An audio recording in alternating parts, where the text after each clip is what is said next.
अच्छा, अब next assignment वैसे तो हमारे पास है इंडेक्स मैच की, लेकिन हम करेंगे बैलेंस शीट से रिलेटेड, बैंक स्टेटमेंट से रिलेटेड जो असाइनमेंट है इसको पहले करेंगे। तो इसको पीछे भी लेके आ सकते हैं आप। अगर पीछे लेके आना है तो आप इस बैलेंस शीट को जैसे क्लिक करते हैं तो उसको होल्ड करे रखें और इसको पीछे ड्रैग करके छोड़ दें। इसको भी होल्ड करके रखें और पीछे ड्रैग करके छोड़ दें। अच्छा, अब हमारे पास बेसिकली ये असाइनमेंट है। आपको पता है कि आजकल बैंक स्टेटमेंट ऑनलाइन एक्सेस भी अवेलेबल होती है, ऑनलाइन बैंकिंग सिस्टम काफ़ी आ चुका है। तो अगर आपने बैंक रिकंसाइल करना हो, जिस तरह कंपनीज करती हैं, सॉफ्टवेयर्स के थ्रू भी करती हैं, एक्सेल पे भी करती हैं, मैनुअली भी करती हैं, तो बैंक कैसे रिकंसाइल करती हैं? वो बेसिकली जो भी पीरियड है, 3 महीने का, 6 महीने का, जिसका भी बैंक रिकंसाइल करना आपने, वो बैंक स्टेटमेंट मंगवाती हैं बैंक से उस पीरियड की, और हार्ड कॉपी में उसको लेके और मैनुअली बैठ के रिकंसाइल कर रही होती हैं, बेशक उन्होंने सॉफ्टवेयर से करना हो या बेशक एक्सेल पे करना हो।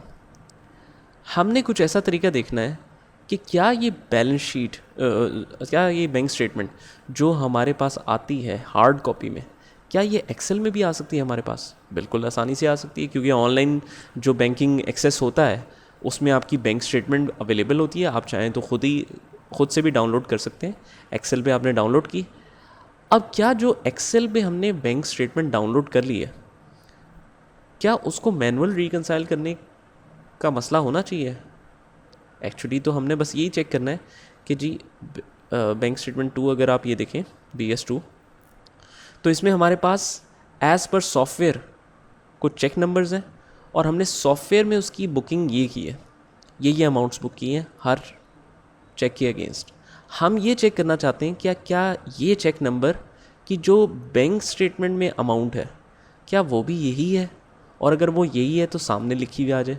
मतलब हम चाह रहे हैं कि 1241 की एज़ पर सॉफ्टवेयर जो हमने सॉफ्टवेयर में बुक की है वो तो ये रिकॉर्ड्स हैं 648 के, उसके बैंक में क्या रिकॉर्ड्स हैं वो सामने आ जाए इसके, और डिफरेंस इसका यहाँ पर पता चल जाए।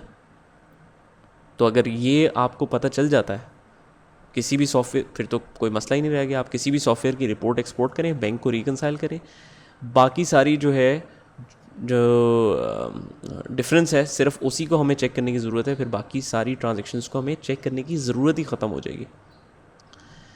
अच्छा, एज़ पर बैंक हमने देखना है कि 1241 चेक नंबर की क्या अमाउंट है। अगर हम बैंक स्टेटमेंट में देखें तो मुझे ज़रा ये बताएं कि पहले कॉलम में डेट्स हैं, दूसरे में डिस्क्रिप्शन है और डेबिट अमाउंट है। बेसिकली हमने डेबिट वाले को मैच करना है, ये डेबिट वाली चीज़ है, ठीक है। बैंक का डेबिट जो है वो पेमेंट्स हैं, तो ये पेमेंट्स की एक्चुअली रिकॉर्ड्स हैं।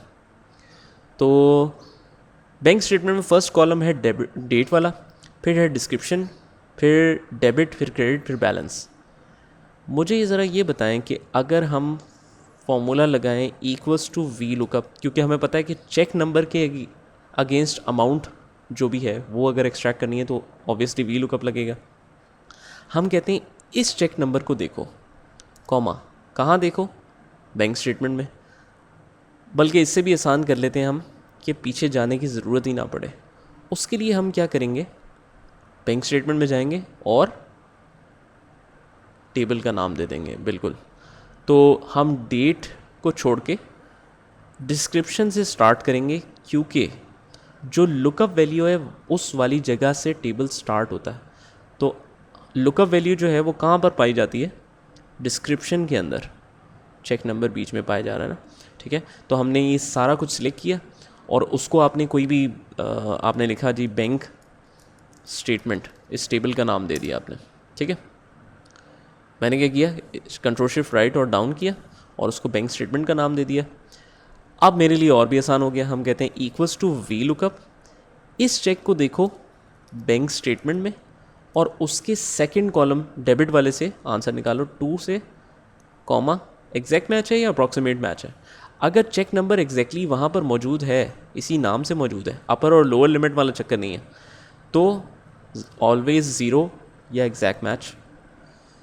हमने किया लेकिन एरर आ गया। क्यों?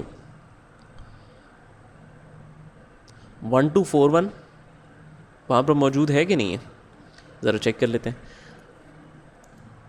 पूरे बी कॉलम को होल्ड करता हूँ, कंट्रोल F और 1241 लिख के देखता हूँ ज़रा। ये देखें चेक नंबर 1241 आ तो रहा है, तो वहाँ पर ट्रेस क्यों नहीं हो रहा? वहाँ पर ट्रेस इसलिए नहीं हो रहा क्योंकि वो कहता है कि लिखा हुआ तो है, बिल्कुल आप सही कह रहे हैं, लेकिन किसी सेंटेंस के बीच में लिखा हुआ है।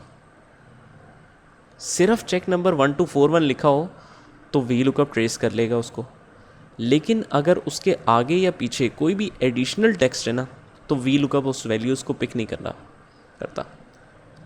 हम चाहते हैं कि वी लुकअप F2 करके खोलते हैं, हम चाहते हैं कि वी लुकअप जो है वो लुकअप वैल्यू के आगे या पीछे कुछ भी हो तो उसके बीच में से भी वैल्यू निकाल लें, मतलब एडिशनल टेक्स्ट को इग्नोर कर दे, बेशक वो पीछे हो बेशक वो आगे हो उसके। तो हम कहते हैं लुकअप वैल्यू के साथ हमें कुछ एडिशंस करनी पड़ेंगी। वो एडिशंस क्या है? हम कहते हैं स्टेरिक, मतलब anything behind the lookup value अगर हो या उसके बाद कुछ भी हो, हम कहते हैं स्टेरिक, मतलब इससे इस लुकअप वैल्यू से पीछे कुछ भी हो और आगे कुछ भी हो तो उसको इग्नोर करके वैल्यू निकाल ले। ये हमने कर तो दिया, एंटर करते हैं, लेकिन वो एरर आ रहा है क्योंकि लगाना तो यही है स्टेरिक, लुकअप वैल्यू स्टेरिक, लेकिन वो कहते हैं ऐसे नहीं लगा सकते। क्यों? क्योंकि वो कहता है स्टेरिक जो आपने लगाया है दैट इज़ अ टेक्स्ट, कोई एडिशनल आपने खुद से जो चीज़ लिखी है वो टेक्स्ट होती है, और जो भी टेक्स्ट है वो इन्वर्टेड कॉमास में आनी चाहिए। ठीक है, इन्वर्टेड कॉमास में करना उसको लाजमी है। तो हमने स्टेरिक अगर लिखना है तो इन्वर्टेड कॉमास में लिखना पड़ेगा। अब वो कहता है कि अगर ये हम दोनों जगह कर देते हैं, यहाँ पर भी कर देता हूँ, लेकिन अब वो ये कहता है कि स्टेरिक के बाद अगर आप सेल से वैल्यू जोड़ें, पहले स्टेरिक तो टेक्स्ट हो गया, टेक्स्ट के बाद क्या है? सेल, तो आपस में इनको ज्वाइन करने के लिए एक ही जगह पे यूज़ करने के लिए एंड लगाना पड़ेगा बीच में, और इस वैल्यू को सेल को दोबारा एक टेक्स्ट के साथ जोड़ना है तो फिर एंड लगाना पड़ेगा। तो बेसिकली आपने स्टेरिक लुकअप वैल्यू स्टेरिक देना था, लेकिन प्रॉपर सिंटैक्स उसका जो तरीका है देने का वो ये है। ठीक है, तो एंटर करेंगे तो अब लुकअप कर लेगा वो आराम से। तो अच्छा, बैंक स्टेटमेंट भी हमें टेबल अरे में फ़िक्स करने की ज़रूरत नहीं है, हम डबल क्लिक करके ड्रैग करेंगे तो ये इजीली आ जाएगा। ये ज़रा करके देखें। उसके बाद डिफरेंस निकालना भी बहुत आसान है। As per software, as per bank हमने निकाला और डिफरेंस हमारा निकल गया। ठीक है, तो यहाँ तक करें, उसके बाद हम आगे चलते हैं।